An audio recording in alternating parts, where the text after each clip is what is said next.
Yeah, hi, my name is Ahmed. I come from the glorious country of Iraq, and I'm a born Muslim. My problem is that I practiced Islam when I was... Brother, first we request questions from the non-Muslims. Once all the questions from non-Muslims are over, inshallah, we'll give you a chance. Yeah, but I'm telling my problem only. Okay. But you said you're Ahmed and you're a born Muslim. I am born Muslim. But now are you a Muslim or not? I'm agnostic. Oh, so now you have left the religion of Islam. Yeah, I'm confused. Okay, fine. If you have left the religion of Islam, you can ask the question, brother. Okay.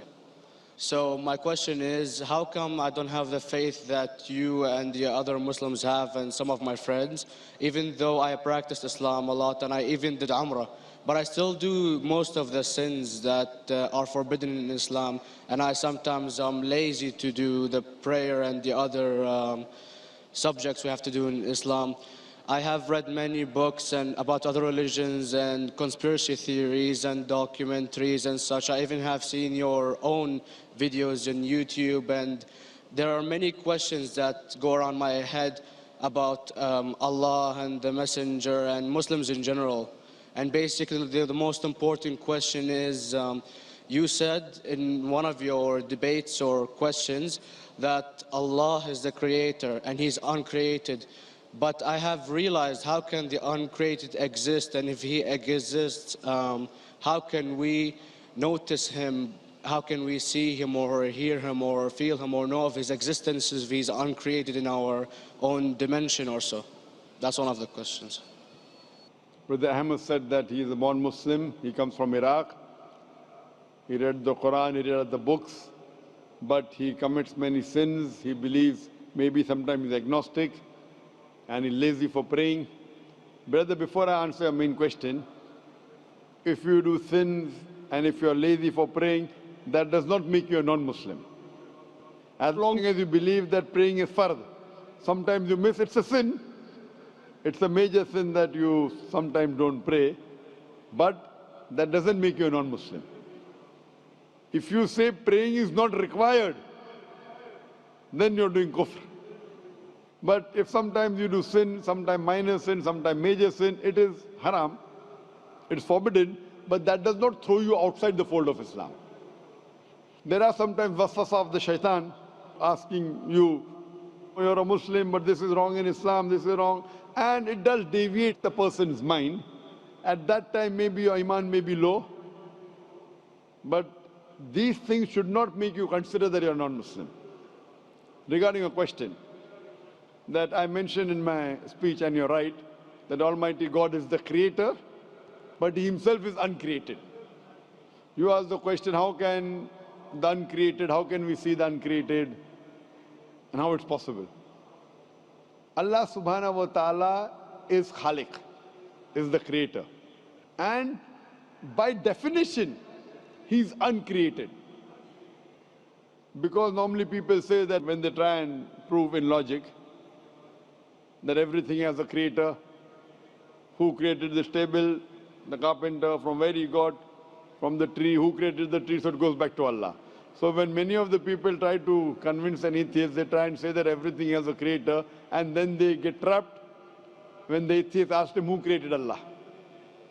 So if you hear my tapes, I never go that way. I ask the atheist that how did you come to know about the universe? How did you come to know about the functioning of the stars, of the sun? And he says, and goes back, that the creator. So it's the vice versa. So if you know how to deal with logic, you don't trip over this problem with the atheist trap, the Muslims or the believers, by saying who created Allah. By definition, Allah is uncreated. And if you ask the question, who created Allah? If you have heard my tapes, I give the reply, that suppose a person comes and says that my brother John. Yeah, I know, I saw that, I heard that's funny, but I mean, how does he exist if he's uncreated? Not that is Allah. Yeah. That's the difference between you and Allah. How does he exist? Means he was existing. He doesn't have a beginning. You and I have a beginning, that's human being. So that's the difference between us and Allah. You can't say that Allah has to be like us. If Allah is like you and me, why should we worship Him? I see, but have you heard of the phenomenon, the Big Brother? used by various orders and political agendas to control the people and such by implementing it into multiple gods, and then later on it became a monotheistic religions all over the world to make it easier for Big the Brother, people to... sorry, I've never heard of the religion Big Brother. It's not a religion, it's like a theory, an idea, basically. For What does it say? Yes? What does this idea say? What does it say? Is that when you have a big brother, it's easier for you to live life. When you have someone watching you the whole time, understanding you the whole time, protecting you the whole time, being with you the whole time, and you can talk to him, although he never talks to you back, maybe in your dreams, due to your mind and such, it's easier for you to live. While a human who does not have a big brother and is not easily controlled into doing so and is having complete freedom is a danger for the major ruling powers and such. What does this say? I don't understand. Big Brother may be there, Big Brother may not be there. What does it have to do with Islam and God? What does it have to do? Because basically Allah is watching you the whole time. So you want to say that Allah is like a big brother? Indeed, you use him for your protection so you won't be scared. You know what I mean? See, this is the hypothesis. Hypothesis. If you have heard, how do I convince an atheist? If you have heard my answer, that you said that you're agnostic, you're atheist. Yeah. So first thing I do to an atheist is I congratulate him. What? I congratulate him. Have you heard my answer of atheist? Yeah, you congratulate them and stuff. But I haven't seen your debates with the atheist. I just saw your answers on some questions. Fine, so you haven't seen the answer of atheist? No, but I've seen your debate with David William Campbell. And David William Campbell is not an atheist. Yeah. Now, when an atheist tells me he does not believe in God like your theory of Big Brother, yeah, and if you believe in that theory, I will ask you, first thing I do to the atheist, I congratulate him. You know why? Yeah, because they think and they don't follow what their parent does and such stuff like that. No. I congratulate him because he is not doing blind belief. The other people are doing blind belief. He is a Christian because father is a Christian. He is a Hindu because father is a Hindu. Most of the Muslims are Muslim because father is a Muslim. He is thinking. He says there is no God. He has said the first part of the Islamic Shahada, La ilaha. The reason I congratulate him is because he has said the first part of the Islamic Shahada, Islamic Creed, La ilaha. The only thing I have to do is illallah, which I shall do inshallah. So if you have heard my answer, an atheist becomes an atheist because he believes in science, he believes in logic. Or I ask him that if an equipment is bought in front of him, which no one in the world has ever seen, and if the question is asked that who will be the first person who will be able to tell you the mechanism of this new equipment, what is the answer? Of course, he's going to tell you the producer or the maker of this equipment. Creator, producer, maker. So when we ask him questions that how did this universe come into existence, he will talk about the Big Bang. This what we're going to talk is already mentioned in the Quran 1400 years ago in Surah Anbiya chapter number 21 verse number 30. Avalam yaral lazina kafaru anna samawati wal arda kanat ratkum fataqnahuma. Do not the unbelievers see that the heavens and the earth were joined together and we clove them asunder. This what you came to know 50 years back is mentioned in the Quran 1400 years ago. Who could have mentioned that? Well, in various civilizations in like 2000 or 5000 BC before Islam came or Christianity itself, there was various civilizations that are good in astronomy and they know more about our solar system than we do now, sadly. Brother, your knowledge of science is little, not in-depth. I do agree. There are certain things which were known as hypotheses. For example,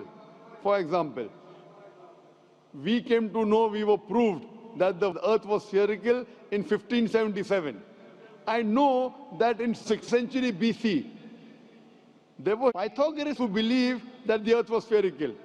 But the same Pythagoras who believed the earth was spherical also believed that the earth was the center of the universe, which is wrong. You show me one civilization which believes 100% what the Quran has mentioned. I challenge you. What you say, so do you mean to say there was a person who said, okay, this civilization, out of 100 things, these 2 things are right. Out of 100 things, these 5 things are right. Out of this 100, and picked and chose. Who can do that? No one besides the Creator. Even if you know that there were 10 different civilizations, hundreds of civilizations, there is not a single civilization that you know in the past which knew 100% of science what we know today. So where is your logic? Where is your theory? I do know that certain things were hypotheses, which were proved later on. But there is not a single civilization which knows everything what is mentioned in the Quran. So the answer goes back to the original question, who could have collected this in the Quran? Someone 1400 years back, could he do and say, okay, out of these 100 things, these 3 are right, out of these 100 things, these 2 are right, out of this, it's not possible. Mathematically, it's not possible. Well, you never gave the idea of extraterrestrials or so. I mean, knowledge is power, and... Brother, I'm asking you a simple question. We are not come here to have a debate. Yeah. I'm asking you a question. Point out a single civilization. You're asking something else. Yeah, we are not here to discuss. You can come in the room and discuss. You ask a question, I'm giving you the answer. You gave about old civilization. I told you you're right. But out of 100 things, 98 they were wrong. So I'm asking you, who could have mentioned this in the Quran? You're talking something else now. Yeah, well, I'm asking a simple question, 2 plus 2 equal how much? You're saying, I'm telling you 3 multiplied by 3 is how much? I'm asking a name, you're telling that where do you live? I'm asking a simple question, name me a single civilization which has everything what was mentioned in the Quran. Do you know of any or not? Yes or no? Well, not everything, of course. Even not 10%? Why? Babylon knows of most of the planets and such. Planet is not the only thing mentioned in the Quran. There are 1,000 things mentioned in the Quran. To say what 1,000 things are mentioned in the Quran, 10% would be equal to 100 things. Did Babylonian civilization knew about 100 things mentioned in the Quran? No, because they don't have the They knew 5 or 6 things. In percentage-wise, very small. So, of course. Who can be the author of the Quran besides the creator to know what is right, what is wrong? Today, science has established the hypothesis mentioned by Babylonian so many centuries back is today proven. So these were hypotheses in the past, which out of them many have been rejected, some have been accepted. So to collect all which is 100% correct has to be from the creator and no one else. Hope that answers the question.